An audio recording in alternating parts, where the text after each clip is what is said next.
Hi hello, നമ്മുടെ പുതിയ വീഡിയോയിലേക്ക് എല്ലാവർക്കും സ്വാഗതം. ഇന്നലെയായിരുന്നു കേട്ടോ നമ്മുടെ അംഗനവാടിയിൽ ഓണാഘോഷം. അപ്പോൾ അതേ കുട്ടാപ്പി പുതിയ മുണ്ടും ഷർട്ടൊക്കെ ഇട്ട് പോയിട്ടുണ്ട് കേട്ടോ അംഗനവാടിയിലേക്ക്. ഞാനും പോയിട്ടുണ്ടായിരുന്നു കേട്ടോ.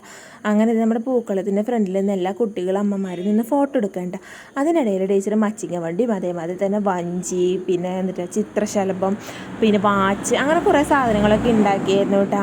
ഞങ്ങളെല്ലാവരും കൂടി ഇരുന്നിട്ടാട്ടോ ഇതൊക്കെ ഉണ്ടാക്കിയത്. നല്ല സൂപ്പറായിട്ടില്ലേ കാണാൻ. അത് കഴിഞ്ഞിട്ട് എല്ലാവരും കൂടിയിരുന്ന് ടീച്ചർ സന്ദേശമൊക്കെ തന്നായിരുന്നു. അത് കഴിഞ്ഞിട്ട് ഇത് എല്ലാവരും ഓടിച്ചാടി കിടന്ന് പിള്ളേരുകളൊക്കെ അങ്ങോട്ടും ഇങ്ങോട്ടും കിടന്ന് കളിക്കട്ടെ. അപ്പം ഞങ്ങളുടെ കൂടെ ഓണം ആഘോഷിക്കാൻ വേണ്ടി ഒരു ചിത്രശലഭം കൂടി വന്നിട്ടുണ്ടായിരുന്നു കേട്ടോ. ഞങ്ങളുടെ പൂക്കളത്തിൻ്റെ ഫ്രണ്ടിൽ കൂടെ അത് ഇങ്ങനെ നടന്നുകൊണ്ട് ഇരിക്കുകയായിരുന്നു കേട്ടോ. അത് കഴിഞ്ഞിട്ട് ഒരു വട്ടം കൂടി ഫോട്ടോ എടുക്കാമെന്നും പറഞ്ഞാൽ എല്ലാവരും കൂടി വിളിച്ച് നിർത്തിയിട്ടുണ്ട് ടീച്ചർക്കാണെങ്കിലോ ഫോട്ടോ എടുത്തിട്ട് മതിയാവണുണ്ടായിരുന്നില്ല കേട്ടോ. അങ്ങനെ വീണ്ടും എല്ലാവരെയും കൂടി നിർത്തി ഓരോ ഫോട്ടോ കണ്ടായിരുന്നു. ഞാൻ പറഞ്ഞ ചിത്രശലഭം അവിടെ കിടന്ന് പാറി പറക്കുന്നുണ്ട് കേട്ടോ. അപ്പോൾ ഇത് എല്ലാവരും കൂടി ഒന്നും കൂടി നിർത്തി ഞങ്ങൾ ഫോട്ടോ എടുത്തുകൊണ്ടിരിക്കേണ്ട. ഫോട്ടോ എടുക്കലൊക്കെ കഴിഞ്ഞിട്ടായിരുന്നു നമ്മുടെ ഓണസദ്യ ആയിരുന്നതും. ഓണസദ്യക്ക് എല്ലാ വിഭവങ്ങളും ഉണ്ടായിരുന്നു കേട്ടോ. എൻ്റെ കുട്ടാപ്പി ഇത് ഏറ്റവും ഫ്രണ്ടിൽ വന്ന് നിൽക്കണുണ്ട് കേട്ടോ.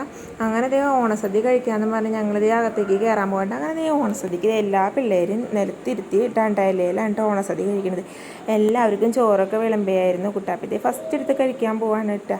അങ്ങനെ എല്ലാവർക്കും എല്ലാ തരം കറിയൊന്നും വിളമ്പിയിട്ടിട്ട മത്തങ്ങയും പയറും അതേമാതിരി തന്നെ കേബേജും ബീട്രൂട്ട് കറിയും സാമ്പാറും പപ്പടം പഴം പായസം ഒക്കെ ഉണ്ടായിരുന്നു കേട്ടോ. ഗോതമ്പ് പായസമായിരുന്നു കേട്ടോ പിന്നെ ഉണ്ടായത്. എല്ലാവർക്കും എല്ലാ കറികളും വിളമ്പി എല്ലാവരോടും കഴിച്ചോളാൻ പറഞ്ഞു കേട്ടോ. അപ്പോൾ എല്ലാവരും കുട്ടികളും കുത്തിരുന്ന് കഴിക്കട്ടെ. അതിൻ്റെ കൂടെ തന്നെ അമ്മമാരും അപ്പച്ചന്മാരും എല്ലാവരും കുത്തിരുന്ന് കഴിച്ചുകൊണ്ടിരിക്കുകയാണ് കേട്ടോ. ലാസ്റ്റ് രണ്ടുപേർക്കൊക്കെ പഴം കൊടുത്ത് ശർക്കരവട്ടിയും കായപ്പേരി പിന്നെ മെയിനായിട്ട് ഉണ്ടായിരുന്നു കേട്ടോ. അങ്ങനെ എല്ലാവരും ഫുഡ് കഴിച്ച് കഴിഞ്ഞു കേട്ടോ. അത് കഴിഞ്ഞിട്ട് ഞങ്ങൾ അംഗനവാടിയിൽ നിന്ന് പിരിഞ്ഞു കേട്ടോ. അപ്പോൾ എല്ലാവർക്കും ഈ കൊല്ലത്തെ ഓണം സമ്പൽ സമൃദ്ധമായിട്ട് ആഘോഷിക്കാനുള്ള അനുഗ്രഹം ഉണ്ടാവട്ടെ എന്ന് ആശംസിക്കുന്നു. എല്ലാവർക്കും happy Onam. Tata bye, see you. അടുത്ത വീഡിയോ ആയിട്ട് കാണാം കേട്ടോ.